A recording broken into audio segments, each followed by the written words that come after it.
At dahil kasapi rin ang Netherlands dun sa Universal Declaration of Human Rights at saka dun sa ICP, yung International Covenant on Civil and Political Rights, para magkaroon ng deklarasyon, ipalaya si Presidente ng Estado ng Netherlands na uulitin ko, siyang umaaktong tagakulong ni Presidente Duterte dahil ang kulungan ay pinatatakbo ng Dutch government.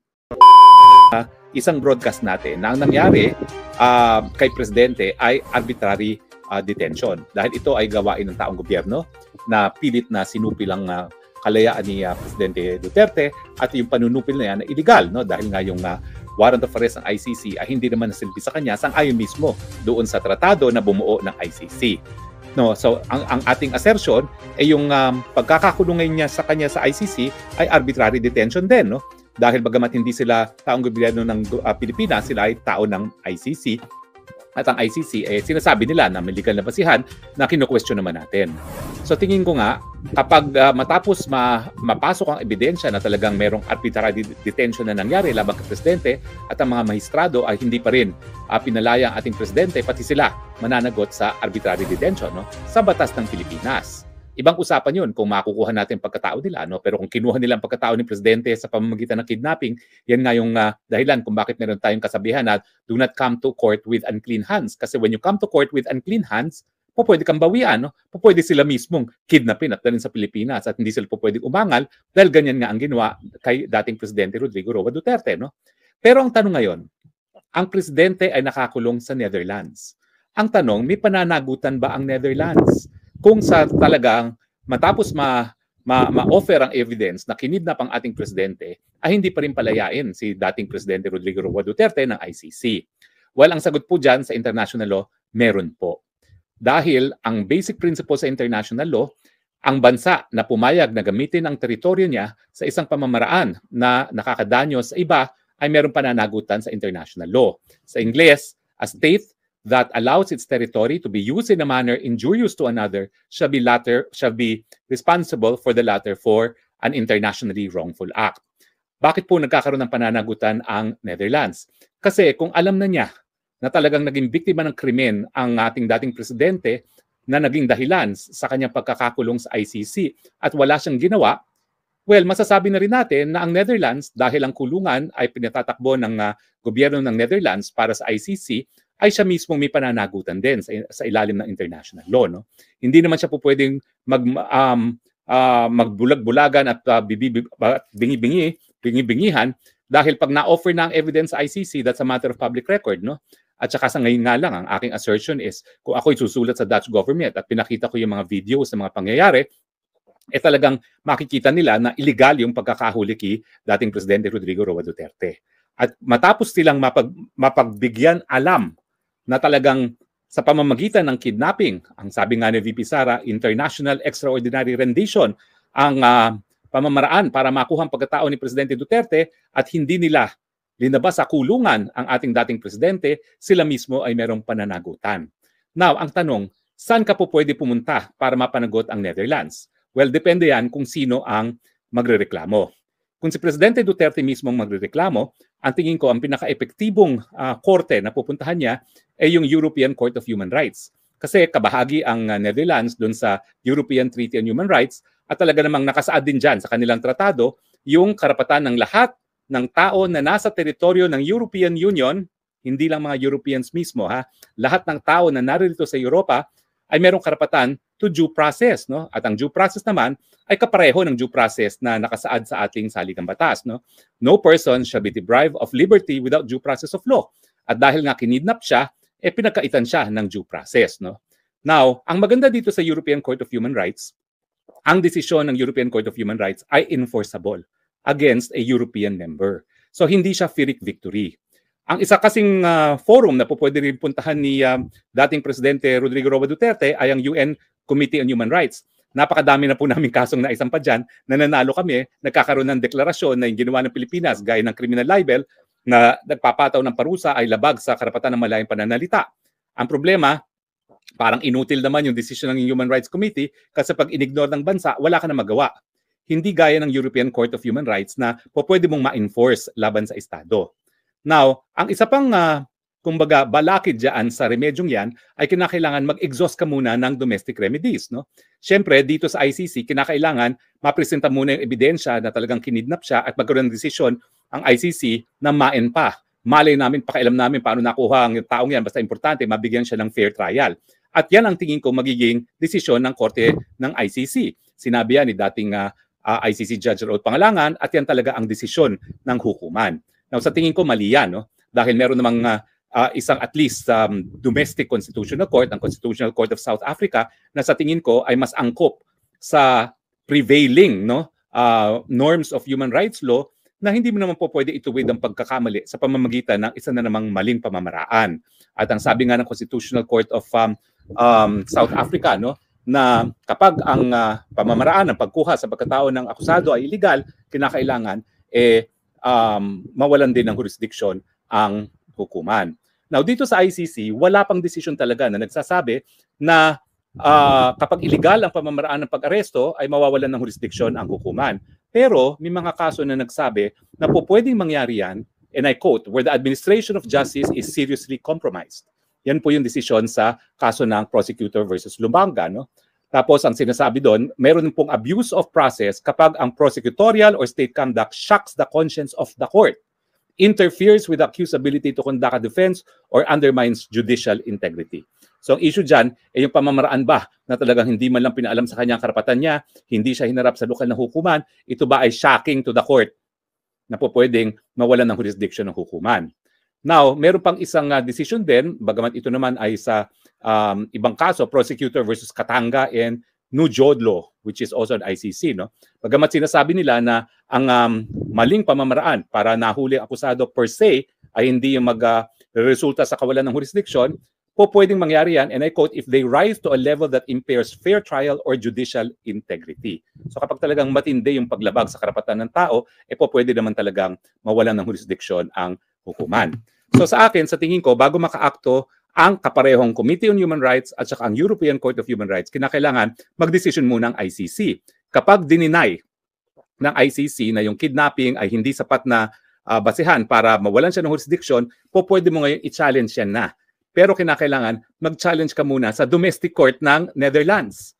Dahil ang Netherlands naman duty bound supposedly na respetuhin ang mga desisyon ng ICC dahil meron silang headquarters agreement.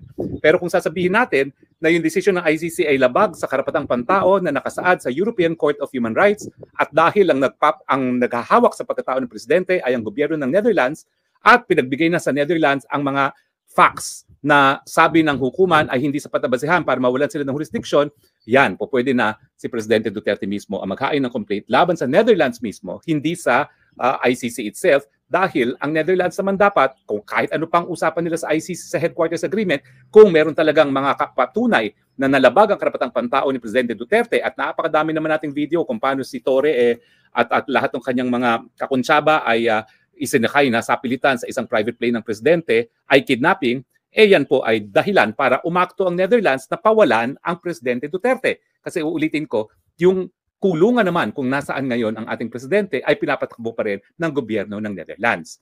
Now, bukod pa sa European Court of Human Rights at sa UN Committee on Human Rights, kung saan ang Presidente Duterte mismo ang pwedeng maghain ng mga complaints na yan, pwede rin ang Pilipinas mismo ay magsampa ng kaso laban sa Netherlands sa International Court of Justice. Bakit? Dahil meron nga tayong Universal Declaration of Human Rights at sasabihin natin na yung hindi pagkilos ng Netherlands para palayain ang tao na nakulong sa pamamagitan ng kidnapping ay labag sa karapatang pantao ni Presidente Rodrigo Roa Duterte.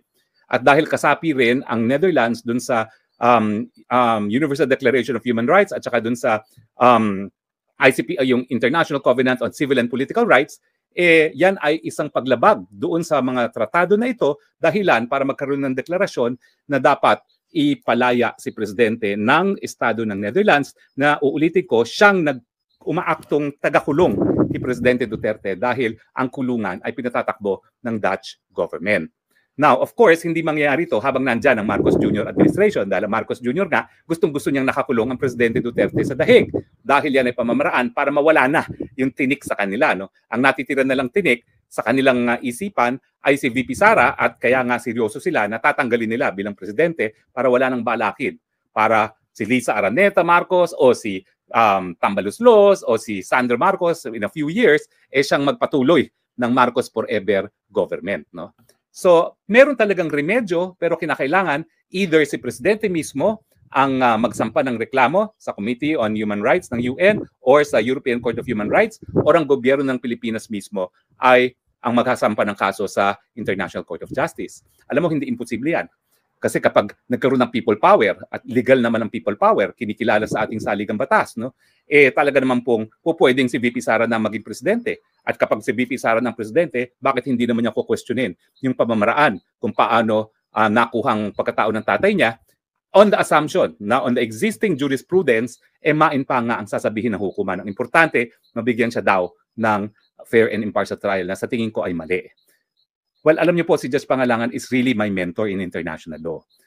Bagamat ang desisyon, siya talaga ang nagdesisyon na kunin ako na magturo sa UP College of Law at siya talaga nagtalaga sa akin bilang direktor ng Institute of International Legal Studies. Bagamat, kaya naman niya ako kinuha dahil doon sa teacher ko sa international law sa London School of Economics na kinikilalang Panginoon ng international law, no? Si Sir Eliyahu Lauterbach na namatay na. No? Yung mga panahon kasi noon, si Professor Lauterbach ang presidente ng ADB Tribunal, ang Secretary General ng Tribunal ay si Dean Raul Pangalangan. Kaya nga, bagamat naging teacher ko si Raul Pangalangan, hindi sa international law, sa obligations and contract, 225 lang ang grade ko doon.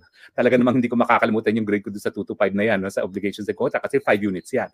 So parang mediocre lang ako kay Raul Pangalangan pagdating sa international law. No? Pero ang sinabi talaga sa kanya ni Professor Lauterbach, "Uy, ba't hindi nagtuturo si Harry Roque sa College of Law mo, ha? Napakagaling yung batang yan." Okay, yun. Kaya tuloy, naimbita ko ni Raul Pangalangan.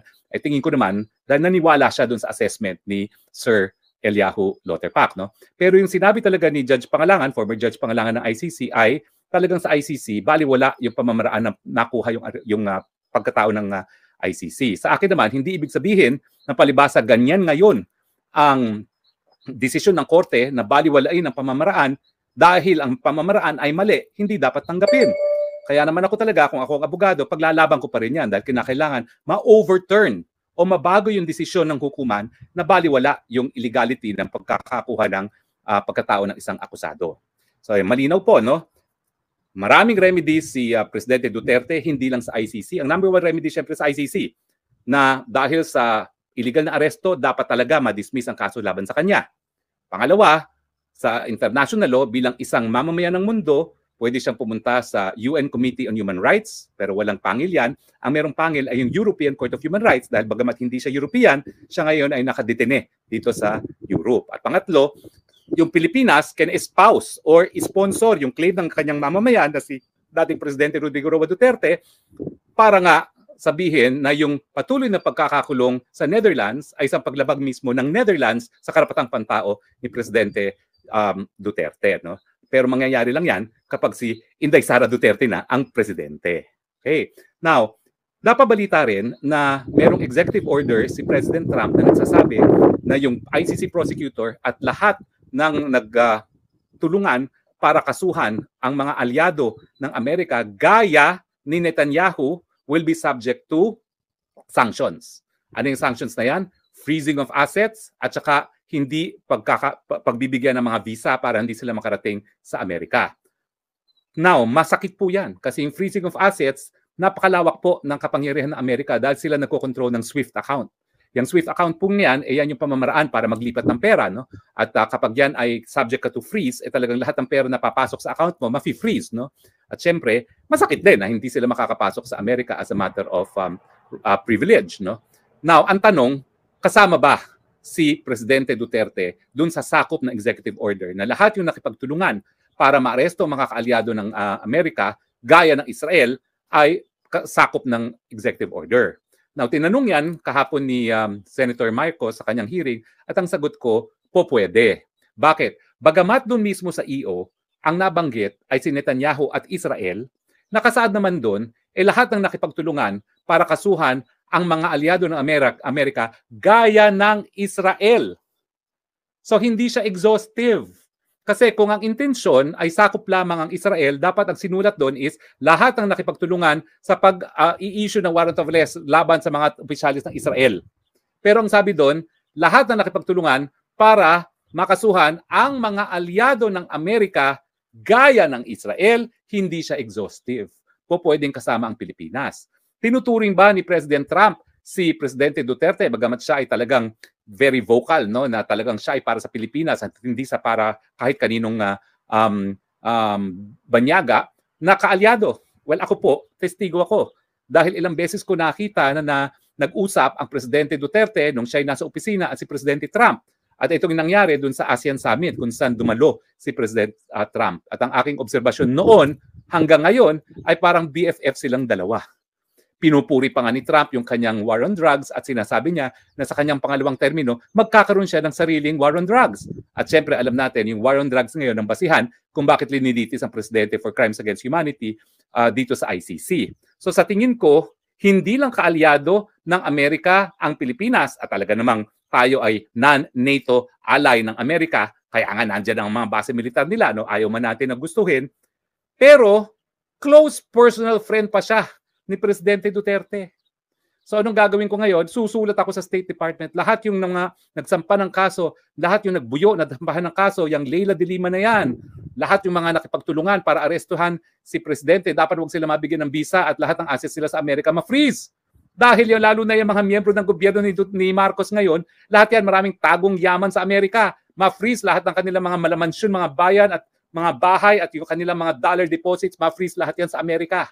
Iisa-isahin na po natin yan. No? At syempre, malalaman lang natin kung sakop talaga ang mga Pilipino dito sa EO ni Trump laban sa ICC kung gigising na lang yung mga gabinete ni Marcos na nakipagkontsabahan para i-kidnap si Presidente Duterte papunta ng Hague, kung ang kanilang mga bank deposits, ang mga ari-arian sa Amerika, gaya ng mga malalaking mga mansyon nila dito sa Amerika, ay na-freeze na ng US government. At pag nangyari yon, doon natin malalaman, wow, sakop pala ang Pilipinas doon sa executive order ni Trump laban sa International Criminal Court. Diba? Ang saya-saya. Well, sumatital, ang moral of the story is crime does not and should never pay. Follow the golden rule. Kung ayaw nyo maging biktima ng paglabag ng karapatang pantao, huwag lumabag sa karapatan ng iba. Di naman sinasabi ni Presidente Duterte na wala siyang pananagutan altogether.